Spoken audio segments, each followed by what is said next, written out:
कुछ महीने पहले की बात है। एक 7.8 मैग्नीट्यूड वाले भूकंप ने गौतम को उसके जड़ से हिला कर रख दिया। बिल्डिंग्स तबाह हो गए, कई लोग मारे गए और चीज़ों को और बदतर बनाने के लिए यूएस गवर्नमेंट ने गौतम को नो मैंस लैंड डिक्लेयर कर दिया। आने जाने वाली सभी ब्रिजेस को तोड़ दिया गया था और हर रास्तों पे मिलिट्री को तैनात कर दिया गया था। मतलब अब ना तो कोई गौतम के अंदर आ सकता है, ना ही वहाँ से बाहर जा सकता है। अब आगे यूएस मिलिट्री गौतम के अंदर आने वाले सभी गाड़ियाँ और लोगों को रोक रही थी, उस पादरी को भी, जो कि बस गौतम के अंदर फंसे हुए लोगों के लिए रोज़मर्रा की ज़रूरत की चीज़ें लाया था, जैसे खाना, पानी, दवाइयाँ। लेकिन वो पादरी भी रुकने वाला नहीं था। वो बाहर एक हेलीकॉप्टर हायर करता है और शहर के नज़दीक ले जाने के लिए कहता है, ताकि वो ऊपर से चीज़ें फेंक सके। उन चीज़ों के नीचे गिरते ही कई हाथ उन चीज़ों को लेने की कोशिश करते हैं। कुछ कामयाब होते हैं, कुछ नहीं। लेकिन जिनके हाथ चीज़ें आती भी हैं, उनमें से जो बदकिस्मत होते हैं उनसे चीज़ें छीन ली जाती है। कुछ खुद की मदद करने की कोशिश करते हैं, कुछ को गौतम पुलिस डिपार्टमेंट अब भी बिना किसी स्वार्थ की मदद करती है। लेकिन जो सबसे किस्मत वाले होते हैं वो अपनी चीज़ों को दूसरी चीज़ों के लिए ट्रेड कर लेते हैं। गौतम में अब उन पुराने कागज़ के टुकड़ों का कोई मोल नहीं है। यहाँ अब चीज़ों के बदले चीज़ें मिलती हैं। यहाँ हर छोटी से छोटी चीज़ के लिए भी ऑक्शन रखा जाता है खुद पेंगुइन की तरफ से, जहाँ गौतम के अमीर रईसज़ादे उन चीज़ों के लिए बड़ी कीमत देने को तैयार हैं, जैसे एक सेब के बदले 20 कैरेट का डायमंड। लेकिन इस बर्बादी के दौरान भी एक इंसान है जो हर चीज़ का ट्रैक रख रही है। वो इंसान है बारबरा गॉर्डन, जिसे ओरेकल भी कहा जाता है। नो मैंस लैंड, जिसे पहले गौतम कहा जाता था, वहाँ 3 महीने से रहने के बावजूद उसके पास खाना, पानी या दवाइयों की कोई कमी नहीं है। चाहती तो वो भी शहर के कई दूसरे लोगों की तरह इसको छोड़ के चली जा सकती थी, पर उसके इस शहर को बचाने की इच्छा ने उसे जाने नहीं दिया। आज के समय पे इस शहर में जो चीज़ सबसे ज़्यादा काम की है वो है इन्फॉर्मेशन, जिसकी बारबरा के पास कोई कमी नहीं है। जैसे इस शहर के मैप्स, पुराने अंडरग्राउंड फॉलआउट शेल्टर्स तक पहुंचने के रास्ते, जो सिर्फ खुद बारबरा को पता है। बाकियों से बिल्कुल अलग, बारबरा चीज़ों के बदले इन्फॉर्मेशन को ट्रेड करती है और इसी कारण वो दूसरों से ज़्यादा फ़ायदे में जी रही है। पर वो अपने एजेंट्स को स्टॉक्स में से खाना चुराने से कैसे रोकती है? सबसे पुराने तरीके से, झूठ बोल के। वो अपने एजेंट्स को बताती है कि उन स्टॉक्स के खानों में जहर मिला हुआ है और उस जहर को न्यूट्रलाइज करने का तरीका सिर्फ बारबरा को पता है। लेकिन उसका इन्फॉर्मेशन ट्रेड करना सिर्फ खाने तक सीमित नहीं है। वो इन्फॉर्मेशन को और भी ज़्यादा इन्फॉर्मेशन के बदले भी ट्रेड करती है। और उसके इसी इन्फॉर्मेशन ट्रेड से उसे पता चला है कि जेरेमाया आर्खम ने शहर छोड़ने से पहले सभी क्रिमिनल्स जो आर्खम असाइलम में बंद थे उन्हें सड़क पर खुला छोड़ दिया है, जिन्होंने बाहर आने के बाद अपना खुद का गैंग स्टार्ट कर लिया है। और अपने इलाके को दूसरे गैंग से दूर रखने के लिए उन्होंने एक ऐसा तरीका अपनाया है जो कि हज़ारों सालों से जानवर करते आए हैं, अपने इलाके को मार्क करना, जिसे इन्होंने नाम दिया है टैगिंग। इस गैंग वाले प्रॉब्लम से निपटने के लिए जीसीपीडी ने अपना खुद का गैंग स्टार्ट कर लिया है, जिसे उन्होंने नाम दिया है ब्लू बॉयज़, और उन्होंने अपनी पकड़ ट्राई कॉर्नर में जमा रखी है। वहीं पे बारबरा जिस इलाके में रह रही है, ओल्ड गौथम, उस इलाके को स्ट्रीट डीमंस और लो बॉयज़ ने अपने कब्जे में कर रखा है। और ऐसे ही टू फेस ने डाउनटाउन कोर्ट हाउस, विंटरले स्कारफेस ने न्यू टाउन, और ऐसे ही कई सारे सुपर विलेंस ने गौतम के अलग अलग हिस्से को अपने नाम कर रखा है। लेकिन इन सब में पेंगुइन ही एक लौता इंसान है जो कि इस शहर की बर्बादी का सबसे ज़्यादा फायदा उठा रहा है। र्यूमर्स की माने तो उसने बाहर से अंदर तक का एक अपना पाइपलाइन सिस्टम स्टार्ट कर लिया है, जिससे वो अपने अंदर सस्ते में खरीदी हुई चीज़ों को बाहर बड़े दाम में बेच रहा है। पर वो नॉर्मल सिविलियंस का क्या, जो शहर में रह गए? उनके पास रहने के अलावा और कोई चॉइस था ही नहीं। कुछ गरीब थे, कुछ दिमागी तौर से कमज़ोर, कुछ इलीगल इमिग्रेंट्स तो कुछ क्रिमिनल्स। कुछ ने इन सब चीज़ों को एक एडवेंचर के रूप में देखा, तो किसी ने अपने दिमाग में अपनी एक अलग दुनिया ही बसा ली। इंसानियत वापस वही पहुंच गई जहां से सब कुछ शुरू हुआ था। लोग लकड़ी के हथियार बनाने लगे, क्योंकि गन्स का क्या काम अगर उनको चलाने के लिए गोलियां ही ना हो। जो बेघर थे उन्होंने घर वाले लोगों के लिए काम करना शुरू कर दिया, ताकि एटलीस्ट उनके सर पे एक छत बनी रहे। जो कमज़ोर थे उन्होंने ताकतवर के साथ हाथ मिला लिया, ताकि उनको कम से कम प्रोटेक्शन तो मिलती रहे। पर इन सब में गौतम का सबसे बड़ा चेहरा ब्रूस वेन, वो कहाँ है? इस बर्बादी के शुरू होते ही ब्रूस कांग्रेस में गौतम के लिए मदद मांगने गया, पर उसे बेइज्जत करके निकाल दिया गया। और उस दिन से वो ऐसे गायब हो गया जैसे वो कभी एग्जिस्ट ही नहीं करता था। पर वो ऐसे कैसे जा सकता है जब गौतम को उसके हीरो की सबसे ज़्यादा ज़रूरत है? पर क्राइम किसी भी हीरो के लिए नहीं रुकता, खुद बैटमैन के लिए भी नहीं। तो उसकी गैर मौजूदगी में किसी को तो गौतम को बचाना होगा, और वो जिम्मा लिया ब्लू बॉयज़ ने, जहाँ पे अब वो क्रिमिनल्स को पकड़ के जेल में नहीं डालते, बल्कि सीधा नंगा करके उनको रास्ते पे छोड़ दिया जाता है और उनसे जब्त की हुई चीज़ों को ज़रूरतमंद लोगों में बांट दिया जाता है। बाकी गैंग्स की तरह उन्होंने भी इस टैगिंग वाले सिस्टम को अपना लिया है। वो किसी भी इलाके को अपने नाम करने के बाद उनका ब्लू बॉयज़ का टैग लगा देते हैं। और ऐसे ही एक दिन एक ऑफिसर जीसीपीडी के नए ऑफिस में कुछ चीज़ें जोड़ तोड़ के एक नया बैट सिग्नल बनाता है, लेकिन उसे देखते ही जिम गुस्से में उस चीज़ के टुकड़े टुकड़े कर देता है और उस ऑफिसर से कहता है वो जा चुका है, अगर उसे आना होता तो अब तक आ चुका होता। ये शुरुआत से उसकी आदत रही है सबसे आसान रास्ता चुनने की। उसने एक विजिलेंटी बनना एक पुलिस वाला बनने से ज़्यादा आसान समझा और इस बार उसने गौतम को छोड़ना गौतम में रह के उसकी मदद करने से ज़्यादा आसान समझा। पर इस बार हम उसके इंतज़ार में नहीं रहेंगे। हम इस शहर के क्रिमिनल्स में एक डर पैदा करेंगे और वो डर हमारा होगा, बैटमैन का नहीं। पर जिम की बातों से बिल्कुल अलग बारबरा को ये खबर मिलती है कि शहर के लोगों ने शहर के कुछ हिस्सों में बैट जैसे दिखने वाला एक टैग देखा है और आज उसके एक एजेंट ने खुद उस बैट को देखा। हालांकि वो बस उसका एक साया देख पाया, लेकिन वो श्योर था कि यह वही बैट है जो कि इस भूकंप से पहले हुआ करता था। पर यह सब पता चलते ही बारबरा को पहले यकीन नहीं होता। वो सोचती है कि ऐसे टैग बनाना तो कभी बैटमैन का स्टाइल था ही नहीं, और अगर वह सच में वापस आ चुका है तो उसने अब तक मुझे कॉल क्यों नहीं की। और ऐसे ही एक रात दो बच्चे सड़क पे यहाँ वहाँ भटक रहे होते कि तभी उनमें से एक को दूर कुछ गुंडे दिखाई देते हैं। वो वहाँ से भाग पाए इससे पहले ही वो गुंडे आके उनसे उनका कोट मांगने लगते हैं। अपनी जान बचाने के लिए वो दोनों भागते हैं, पर कुछ दूर पहुँचते ही वो दोनों पकड़े जाते हैं। उनको पता था कि अब उनका बचना नामुमकिन था कि तभी एक बड़ा बैट जैसा दिखने वाला साया आके एक के बाद एक उन सभी गुंडों को मारने लगता है। उन गुंडों में से एक बैटमैन से उसको जान से ना मारने की भीख मांगने लगता है, लेकिन उसको जो जवाब मिलता है वो एक लड़की की आवाज़ में थी। वो कहती है कि ये एरिया उसके प्रोटेक्शन में है, पर एक लड़की की आवाज़ सुनते ही वो गुंडे फिर से लड़ने के लिए तैयार होने लगते हैं। ये देख वो बैट गर्ल बहुत ज़्यादा गुस्से में आ जाती है और उन गुंडों को फिर से मारने लगती है। कुछ देर ऐसे ही मार खाने के बाद वो गुंडे वहाँ से भाग जाते हैं और वो बैट गर्ल पास के ही एक दीवार पे एक बैट टैग बनाती है। पर तभी उन बच्चों में से एक उससे आके पूछता है कि क्या वो बैटमैन के लिए काम करती है। वो जवाब में कहती है तुम्हें कैसे पता कि मैं खुद बैटमैन नहीं हूँ? अगर तुम एक लंबे चौड़े हट्टे कट्टे मर्द हो और तुम एक लड़की से मार खा के लौटते हो तो क्या तुम लोगों को बताओगे या उनसे ये कहोगे कि एक 7 फुट लंबे बैट कॉस्ट्यूम में घूमने वाला आदमी ने मुझे पीटा है? और ये कह के वो वहाँ से चली जाती है। वहाँ जिम पूरे ट्रैक ऑनर को जीसीपीडी के कंट्रोल में लाने के बाद उसका प्लान था जीसीपीडी के पुराने हेडक्वार्टर्स जो कि ओल्ड गॉथम में है उसको वापस लेने का। पर जिम उतना बड़ा पागल नहीं था कि वो अपने कुछ चंद लोगों को लेके सीधा डीमंस और लोबॉयज की टेरिटरी में घुस जाए। उसने डिसीजन लिया कि वह सीधा हमला करने की जगह उन दोनों गैंग्स को आपस में लड़वाएगा, और जब वो दोनों एक दूसरे से लड़के सबसे ज़्यादा कमज़ोर होंगे वो तब उन पर हमला करेगा और अपने हेडक्वार्टर्स को वापस लेगा। और ऐसे ही एक रात जिम और उसका एक ऑफिसर बॉक अपने प्लान को अंजाम देने निकलते हैं। वो लोग कुछ ढूंढ रहे थे, एक डीमंस गैंग का टैग, और उनको वो टैग उनकी उम्मीद से ज़्यादा जल्दी मिल जाता है। बॉक एक स्प्रे पेंट से उस डीमंस के टैग को क्रॉस करके पास में एक लोबॉयज का टैग बना देता है। उसके हिसाब से बस इतना ही काफ़ी था दोनों गैंग्स में लड़ाई शुरू करवाने के लिए कि तभी पीछे से डीमंस के 3 गुंडे कहते हैं तुम दोनों देखने से तो लोबॉयज नहीं लगते, लेकिन हमें क्या फ़र्क पड़ता है। डीमंस गैंग के टैग को जो भी मिटाता है उनकी सज़ा सिर्फ मौत है। पर अचानक से पीछे से 3 गोलियां उन तीनों डीमंस को मार गिराती हैं। वो गोलियां जिम के ही एक दूसरे ऑफिसर पेटिट ने चलाई थी। उसको शक था कि जिम ऐसे ही किसी मुसीबत में फंसने वाला है, इसीलिए उसने पूरी रात जिम को फॉलो किया। वो उन मरे हुए डीमंस के लोगों को क्रॉस किए हुए टैग के नीचे रख देता है और अचानक से चीखते हुए कहता है ओ डीमंस हमारे साथ खेलो। दूसरे डीमंस उसकी आवाज़ सुन के उस जगह पहुंचे और अपने दोस्तों की लाश देख लो बॉयज पे भड़क गए, पर उनका काम अभी पूरा नहीं हुआ था।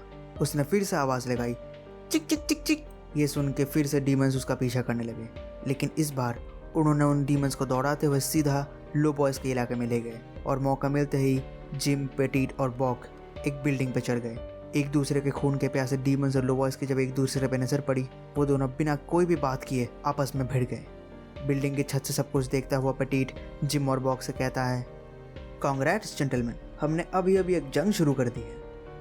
ऐसे ही एक दिन एक टूटे हुए ब्रिज के नीचे बैठे कुछ गुंडों की नज़र वहाँ से गुजरते एक बुजुर्ग आदमी पे पड़ती है। वो लोग उस आदमी को धमका के उस ब्रिज पे लेके जाते हैं और उनको बताते हैं कि वो चेक करना चाहते हैं कि गौतम की नदी में क्या सच में माइंस बिछाए गए हैं। उनका प्लान उस आदमी को उस नदी में फेंकने का है। अगर नदी में कोई माइंस नहीं हुए तो वो आदमी कुछ टूटी हुई हड्डियों के साथ जिंदा बच जाएगा, पर अगर माइंस रहे तो वो तब तक लोगों को फेंकते रहेंगे जब तक उस नदी में एक भी माइन ना बचे। और ऐसा कह के वो उस आदमी को धक्का दे देते हैं कि तभी पीछे से एक आवाज़ आती है। उन गुंडों के मुड़ते ही वो देखते कि उनके पीछे बैटमैन खड़ा है। बैटमैन एक के बाद एक उन सभी गुंडों को मारते हुए आगे बढ़ने लगता है और तभी वो उस आदमी से कहता है, कुछ देर रुक जाओ एल्फ्रेड। एल्फ्रेड जवाब में कहता है, बिल्कुल सर, मेरे लिए भी वही अच्छा होगा। बैटमैन उन गुंडों को मारने में लगा हुआ था कि तभी पीछे से उसके ऊपर कोई एक पत्थर फेंकता है। बैटमैन के डॉज करते ही वो पत्थर एक दूसरे गुंडे को जाके लगता है और वो नदी में जा गिरता है और कुछ ही सेकंड्स में जोर से आवाज़ आती है धमाके की। लेकिन इस बीच बाकी के गुंडे वहाँ से भाग चुके थे। बैटमैन एल्फ्रेड को ऊपर खींच के उससे माफ़ी मांगता है कि वो जल्दी नहीं आ पाया। वो कहता है कि उसे गौतम में जल्दी ट्रैवल करने के तरीके फिर से सीखने होंगे। ये टूटे हुई छत, सड़क पर पड़े हुए मलबे उसको बहुत ज़्यादा स्लो कर रहे हैं। अगले ही दिन वो बारबरा से कांटेक्ट करता है उसे ये बताने के लिए कि वो वापस आ चुका है, पर बारबरा के कुछ कहने से पहले ही वो कॉल कट कर देता है। डीमंस और लुबॉयज आपस में लड़के बहुत ज़्यादा कमज़ोर हो चुके थे। जीसीपीडी अगले ही दिन बड़े आराम से दोनों गैंग्स को पकड़ लेती है, लेकिन इतने क्रिमिनल्स को रखने के लिए जीसीपीडी के पास ना तो जेल था और ना उनका ध्यान रखने के लिए लोग। जिम ने उन सभी गुंडों को कहा कि उनके पास ओल्ड गौतम से भागने के लिए 1 घंटा है और उसके बाद उनको अगर इस इलाके में कोई भी दिखा तो उन्हें सीधा गोली मार दिया जाएगा। पर तभी अचानक से पेटिट बिना कोई भी वार्निंग दिए उनमें से एक गुंडे को गोली मार देता है और इसे देख कुछ ही सेकंड्स में बाकी के गुंडे वहां से भाग जाते हैं। उस इलाके के खाली होने के बाद जिम पेटिट के ऊपर उसके इस हरकत के लिए चिल्लाने लगता है, पर पेटिट शांत रहते हुए जिम से कहता है, मैंने इसे एक क्रिमिनल को मार के ये बात अश्योर कर दिया कि ये बाकी के गुंडे फिर कभी हमारे इलाका में वापस नहीं आएंगे और अब ये बाकी के गुंडे पूरे शहर में फैल जाएंगे और बाकी के गैंग्स को भी बताएंगे कि जीसीपीडी कैसे पागल हो चुकी है और इस पूरी घटना को सुन के वो भी हमारे एरिया में आने की कोशिश नहीं करेंगे। तो बताइए कमिश्नर, क्या मैंने गलत किया? जिम कुछ देर पेटिट की तरफ देखता है पर उसके पास कोई जवाब नहीं होता। बैटगर्ल एक गुंडे से लड़ी रही थी कि तभी उसको पीछे से एक आवाज़ आती है। उसके मुड़ते ही वो अपने सामने बैटमैन को देखती है। बैटमैन उससे कहता है, तुम्हारा कॉस्ट्यूम अच्छा है पर मैं तुम्हारी इन हरकतों को अप्रूव नहीं करता।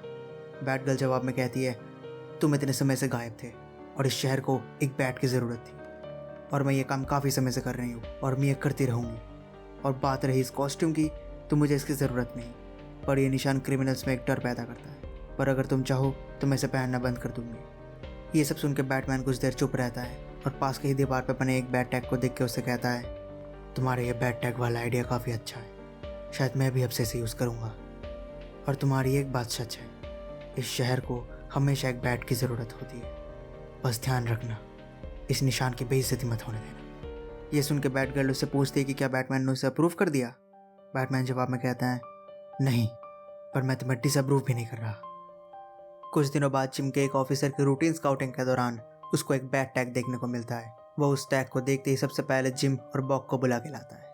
जिम उस टैग को देखते ही कहता है कि ये किसी जोकर का काम होगा, ये टैगिंग बैटमैन का स्टाइल नहीं है, और वो अपने ऑफिसर से उस टैग को मिटा देने के लिए कहता है। उसी रात बैटमैन स्काउटिंग के लिए निकलने पर देखता है कि उसके सभी टैग्स को मिटा दिया गया है।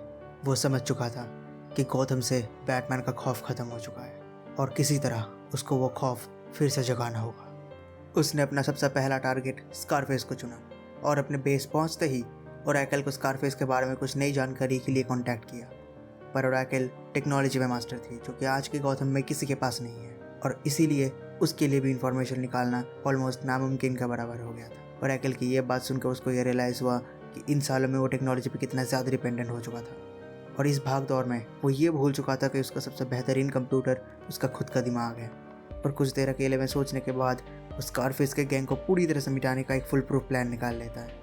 पर इस बार उसके इस प्लान के काम करने के लिए उसको बैटमैन से ज़्यादा ब्रूस वेन की ज़रूरत थी। और अगले ही दिन ब्रूस स्कारफेस पे और इंटेल कलेक्ट करने सीधा उसके इलाका में घुस जाता है। वो अपने साथ एक जेस्टी कोला की बोतल भी लेके जाता है ताकि किसी को शक ना हो, और बातों बातों में स्कारफेस के ही गार्ड से जितना हो सके उतना इन्फॉर्मेशन बुलवा लेता है, और जाने से पहले उस कोला के बोतल को एक लाइटर और एक चिट्ठी के बदले ट्रेड करता है। उस चिट्ठी में ब्रूस ने लिखा था, मेरे पास 9 mm की 1000 गोलियाँ हैं, अगर तुम इसको खरीदने में इंटरेस्टेड हो तो कल तुम्हारे आदमी को वही खड़ा कर देना जहाँ मैं आज उससे मिला था। अगले ही दिन उसी जगह पे कोई और आदमी खड़ा था। ब्रूस उससे बात करने चाहता ही है कि तभी पीछे से कोई और लोग आके उसको घेर लेते हैं और उसको सीधा स्कारफेस के सामने ले जाया जाता है। जैसे लेटर में लिखा था, ब्रूस उसको 1000 गोलियां देने की बात करता है। स्कारफेस को ब्रूस पे पहले थोड़ा शक होता है, लेकिन ब्रूस ने उसके आगे एक ऐसा ऑफर रखा था जिसे वो मना नहीं कर सकता। ब्रूस जाने से पहले स्कारफेस को एक दूसरी जगह इस डील को करने के लिए बुलाता है। बेस पे पहुंचने पे एल्फ्रेड उससे पूछता है कि वो इतना श्योर कैसे है कि वेंट्रिलोक्विस्ट खुद इस डील को करने के लिए आएगा। बैटमैन कहता है वो ज़रूर आएगा। वो अपने लोगों पे इतना भरोसा नहीं करता कि वो लोग 1000 गोलियों से भरे एक बॉक्स के साथ उसके पास वापस आएंगे। अगले दिन सब कुछ वैसे ही प्ले आउट होता है जैसे बैटमैन ने प्लान किया था। स्कारफेस खुद इस डील को करने आता है, पर उसके बॉक्स के नज़दीक जाते ही वो बॉक्स फट जाता है। उस बॉक्स में रखे फ्लैश ग्रेनेड्स ने उन गुंडों को कुछ देर के लिए अंधा कर दिया था और बैटमैन को ओपनिंग मिलते ही वो कुछ सेकंड्स के अंदर सभी गुंडों को मार गिराता है और एल्फ्रेड से उन्हें बांधने के लिए कह देता है। वहाँ खड़ा वेंट्रिलोक्विस्ट सब कुछ देख रहा था कि तभी बैटमैन अचानक से उसके सामने आ जाता है और उससे कहता है मेरा नाम क्या है। स्कारफेस घबराते हुए कहता है बैटमैन। बैटमैन गुस्से में स्कारफेस को वेंट्रिलोक्विस्ट के हाथ से छीन के उससे कहता है जोर से कहो मेरा नाम क्या है। वेंट्रिलोक्विस्ट चिल्ला के कहता है बैटमैन। बैटमैन फिर वेंट्रिलोक्विस्ट को हथकड़ियाँ लगा के एल्फ्रेड से कहता है कि उसका एक और काम बाकी है और वो जल्दी लौट आएगा। अगले दिन पहली बार बैटमैन अपने कॉस्ट्यूम में सुबह बाहर आता है। उसके एक हाथ में स्कारफेस का डॉल लेके वो दूसरे हाथ से माइक में अनाउंसमेंट करते हुए जा रहा था। स्कारफेस अब खत्म हो चुका है और ये एरिया अब मेरी टेरिटरी है, तो तुम जितने भी शूटर से भी मौजूद हो तुम्हारे पास अभी एक मौका है यहाँ से भागने का। पर तभी अचानक से पीछे से उसके ऊपर एक शूटर गोली चला देता है। वो नीचे गिर जाता है, लेकिन कुछ ही देर में वो वापस खड़ा हो जाता है और ऐसे ही उसके ऊपर दूसरी और तीसरी गोली भी चलती है, लेकिन उनका भी उसके ऊपर कोई असर नहीं होता। वो शूटर्स आपस में डिस्कस करते हैं कि कैसे बैटमैन को मारा ही नहीं जा सकता और डर से वहाँ से भाग जाते हैं। बैटमैन उनको नहीं रोकता क्योंकि उसे पता था कि इनको रोकने से कोई फ़ायदा नहीं है। उल्टा अगर उनको ये जानने देगा तो ये बात पूरे शहर में फैल जाएगी कि बैटमैन वापस आ चुका है और बहुत ज़्यादा गुस्से में है। बैटमैन स्कारफेस के नौकरों को कहता है कि वो लोग अब आज़ाद हैं कि तभी उनमें से एक आदमी उससे कहता है कि ये सब ऐसे काम नहीं करता। अगर बैटमैन ने स्कारफेस को मार दिया है तो बैटमैन उनके नए मालिक हैं और वो लोग अब से बैटमैन का ही कहा मानेंगे और उसको ही ट्रिब्यूट देंगे और बदले में बैटमैन उनको प्रोटेक्शन और खाना देगा। ये सब सुनकर बैटमैन को समझ में आता है कि स्कारफेस ने जिनको अपना नौकर बना के रखा था वो लोग आम लोग नहीं, दिमागी तौर से कमज़ोर लोग थे। इन लोगों के लिए अच्छे या बुरे लोग मैटर नहीं करते, ये लोग वही करेंगे जो इनको करने को कहा जाएगा। बैटमैन उन लोगों को वही काम करने के लिए कहता है जो वो लोग अब तक करते आए हैं और ये कह के वो उसी जगह चला जाता है जहाँ उसने वेंट्रिलोक्विस्ट और उसके गुंडों को रखा था। और अंदर आते ही वो वहाँ बंदे गुंडों से कहता है तुम्हारे पास 2 ऑप्शन है, या तो अब से तुम मेरे लिए काम करो या वेंट्रिलोक्विस्ट के साथ जाओ। वहाँ एक आदमी उससे पूछता है कि वेंट्रिलोक्विस्ट कहाँ जा रहा है। बैटमैन गुस्से में कहता है नर्क में, और ये कहते ही वो वेंट्रिलोक्विस्ट को जोर से एक थप्पड़ मार देता है और एल्फ्रेड को उन गुंडों की रस्सियां काट देने के लिए कहता है। बैटमैन उन गुंडों से कहता है कि उनके पास बस यही एक मौका है, अगर वो चाहे तो बैटमैन को मार के यहाँ से भाग सकते हैं। पर वो गुंडे बैटमैन के लिए काम करने को मान जाते हैं। बैटमैन उन सभी को उसी इलाके में ले जाता है जहाँ पे वो रहा करते थे और उनको उनके काम करने के नए ऑर्डर्स और रूल्स बताता है। आज से तुम लोग मेरे लिए काम करोगे और बस मेरे ऑर्डर्स मानोगे।